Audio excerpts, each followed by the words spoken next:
Evening everyone. I suppose you're kind of wondering why you're looking at my laptop screen. Well, I'm going to give you a bit of an introduction into the Ebon Scythes, who are my custom chapter. So, what we're going to do is going to go through the history, some characters, my allied contingent. In my case, I'm actually going to use Tau, because they've got a few nice toys, but we'll get to that. And then I've got a few mock-ups from the Botter and Chainsword Space Marine Painter for the colour scheme, so I'm going to show you as well.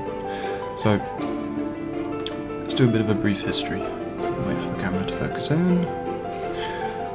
Okay, so the Ebon Scythes. They are founding late 34th millennia. I'm sure you can actually read all this. Looks like it's fairly well focused. Now I've chosen to do Dark Angels as my gene seed. Probably just because, if I remember rightly, they're the purest. And there's no defects or any genetic issues and such. So they made their homeworld on Doradus 4, which is Mechanicus Forge world. Now, yes, Doradus doesn't actually exist, because I'm God, you see, I can just make things appear. So that's what I've done. Doradus 4 also is the feature, I suppose you could say, of the campaign that I'm going to be running once I finish the rule set. And obviously every chapter has a battle badge, and these guys are no different. This is called the Immortal Hour. So, going into the history, we've got late 35th millennia. The Doradus 4 was engulfed in a warp storm. Most of the chapter was lost in the evacuations and the battles, and the Immortal Hour was catapulted to the other side of the known galaxy, disabling its warp drives in the process. So it limped back to Doradus 4. Took several hundred years, obviously that's one hell of a distance. And during this time, the leaders kind of resented the Emperor for not helping them in their hour of need, so forth and so on. So they no longer worship the Emperor. They're still loyal to mankind, but they do not worship the Emperor. So when they got back at Doradus 4, Warp Storm was still raging, and the Immortal Hour was retrofitted as a space station. I don't know whether I've written it down here. Yes, I have. Good, we'll get to that bit in a second then. Okay, so they've got strong ties with the Mechanicus of Mars, so obviously with them being from a Forge world, they've got a good alliance going with these guys. The Inquisition finally shows their face 1,000 years after lost contact from Doradus 4, and also lost contact with the Ebon Scythes. Calls for the Ebon Scythes to be destroyed for heresy, yada yada yada, usual thing from the Inquisition. So the Immortal Hour was retrofitted as a space station, as I said, and it was renamed Immortal Sacrifice, in honour of those who died on the planet. And yes, they fired upon the Inquisition fleet, yada yada yada, and basically the Inquisition now actively hunt them. For this reason, the Ebon Scythes keep themselves to themselves, which is why a lot of my guys who will have cloaks will have some form of hood, or if they have robes, they'll have some form of hood. So, secrecy, kind of a monk style look, I think, to them. Kind of like warrior monks, really. At least that's what I'm going for, feel-wise. So we go into some of the special characters. The names are in bold, so they're easily picked out. So the chapter commander is Lord High Overseer Balatu Kadros, and Balatu Kadros is actually the Celtic god of war, I believe. When my memory serves, I created that name a long time ago. Well, I didn't, I took it from an encyclopedia, but you get the idea. Okay, so beneath him is the advisor to the High Overseer, who I have named as Queso Aurelius, and he is my Petrocantor Count's house. Mainly for the, what's that rule he's got? Inspiring something or other that adds something, I can't remember what off the top of my head, I'd have to look in the book. Okay, so the chapter captain, he counts as a chapter master or a chapter captain for codex purposes. He's just a generic character. He will have a name eventually, but I haven't got to him yet. So we go to the Master of Sanctity, who is my chaplain, or the High Chaplain. He is Servius Velito. There is a bit of a Roman theme going through with these names, as you may find out. Okay, so we go to Chief Librarian. He's going to be Councillor Severin Loth, because I just love Severin Loth, I think he's great. And he's Jericho Vicaris. Now I do actually have a Severin Loth model that I'm going to base him on as well, so it'd be nice and easy to point out. So we go on to my Forge Master, or Master of the Forge, whichever way you want to put it. Now he is the Commander of the Dark Scythes Experimental Task Force. Notice a bit in brackets, Tau Battle Brothers. We'll get to that. Now he is Tiberius Lucretius. Yes, the Roman feel still goes. And then we got the 3 squad commanders. You got Scout Commander, Assault Squad Commander, and the Terminator Commander, who is Telian, Caven, and Lysander, counts as. So we're going to the next bit, which is squads, or special squads. Only really 2, I suppose. You've got the Dark Scythes and the Legion of the Damned. Now, Legion of the Damned are going to be members of the Scythes that survived on the planet. Can that happen? It's the warp, anything can happen. And as I said, the Dark Scythes are the Tau Battle Brothers, but I'll get to that in a minute. So, squad markings. I'm going to do all my sergeant's helmets as white. I do have a few pictures, as I said, from the Bolter and Chainsaw Painter, which I'll show you. I'm going to be putting squad numbers on the right knee, he says. Is it the right knee? Yes, it is the right knee. And then we've got a bit about colour schemes. Now I'm going for a charcoal and burgundy kind of colour scheme. Now I first actually saw this one on it was War Machine, but I can't remember what army it was, but it looked really good. So I'm going to see how it looks on the old Space Marines. Pretty much everything's the same. I haven't decided on the veteran squads yet, the Stern Guard and such. I'm not quite sure whether I'm going to do them the same or do them slightly different. Bit of gear for some of the guys. Tiberius is having a conversion beamer and a power lance, and he's going to have a 3 servitor unit with him as well.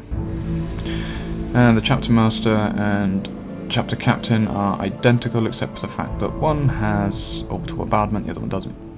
And they are power lance, storm bolter, and artificer armor. Everything else is the same. So, Dark Scythes. So the Dark Scythes is an experimental task force. Basically, Tiberius managed to grab hold of some Tau weaponry and has decided to reverse engineer and integrate it into Space Marine systems. At least that's the story I'm going with. So I've been jotting down a few conversion ideas for these guys. The broadside Terminator armor with a twin-jetted jetpack. Now, I'm not quite sure what jetpacks I'm going to use yet. I'm looking towards the Blood Angels. What's it, guys? I really can't remember. You know the ones I mean. They've got a great big main jet and 2 little ones on either side. And then we're going to use Cyclone missile launcher as a smart missile system, and the railguns. I don't know whether I'm going to actually use the Tau railguns or not. I probably will, but I'm undecided at the moment. Crisis suits are going to be pretty much identical, except for the different weapon systems. Oh, refocus. There we go. Okay, the drones. And got fucking clue. I have no idea how I'm going to do those at the moment. So if you've got any ideas, as I say, ideas welcome. Stick them in the notes down below. Recruit. Recruit will be normal recruit. Recruits are easily bribed, so it's fairly simple. Fire warriors. I'm thinking of using just normal marines with altered weapons. Now I have been looking through a few companies that have got suitable weapons, but I think I may have to just revert back to just using Tau weapons and somehow make them look as if they're integrated into the Space Marine systems. Stealth suits, scouts with big guns. I'm no longer thinking that, but we shall see. The Pathfinders, again, specialised normal marines. Yeah, I'm not too sure on that one either. The Vespids, I'm thinking of using Chaos Raptors as the base. Well, not thinking, I will be, because I actually have a box of them ready and waiting for me to start that one.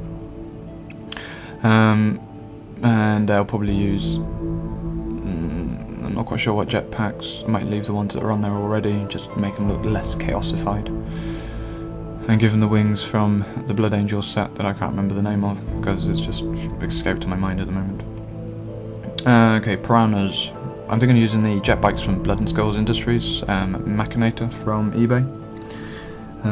They're a bit big, they're a bit pricey, but I think they'll fit the bill fairly well because Space Marines fit on them really, really nicely. And then we got the tanks, the Devilfish, the Hammerhead and the Skyray. I haven't got a clue on those. I don't think I'm going to be able to make a Rhino look like a hover tank very successfully. I'll give it a go, but I don't think it will. So if anyone's got any ideas, drop them down below, or PM me, I don't mind, one or the other. Excuse me. Sorry, I'm coming down with a cold and it's pissing me off. Okay, so there's a brief introduction to them, bit of history. Just say you want to see the colour scheme, I guess, really, don't you? Alright. There is the Librarian. Now the burgundy colour does look a bit deeper on the camera than it actually is. It's not going to be quite so red. The white helm, I'm thinking of just giving him a blue helm rather than the white one.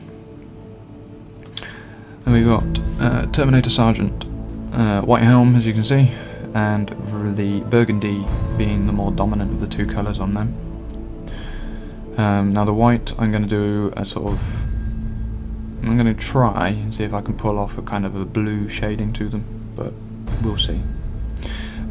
All the lenses and power weapons I'm thinking of doing green, because the red and the charcoal, or burgundy and charcoal, I think will set it off fairly nicely.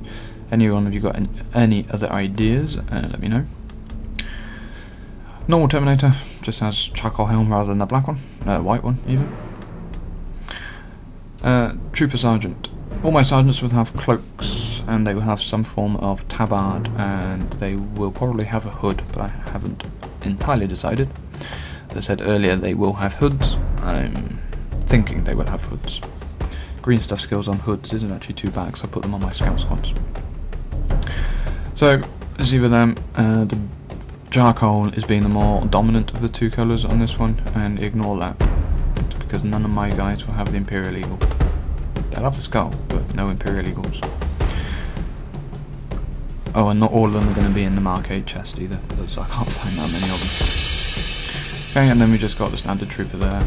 Probably won't do the cloak and the loincloth or tabard, whichever you call it, with these guys. I'm actually building up a squad, my first combat squad at the moment. Not combat squad, they're actually an attack squad because there's 10 of them. And none of them have cloaks apart from the sergeant, so gives you a rough idea. And there's one with no weapons.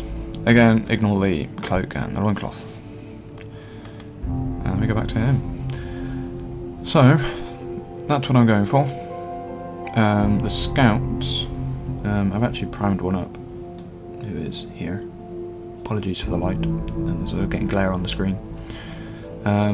The armour on the scouts is going to be the burgundy, and any of the textiles will be the charcoal colour on them. But I couldn't find a scout painter, so I had to stick with this one. So, if you've got any ideas, drop them down below. Any of the converting ideas, any tips and such for the paint job, whether you like it, you know, give me a bit of feedback. Stick it down below in the comments, and I'll see you soon. Cheers.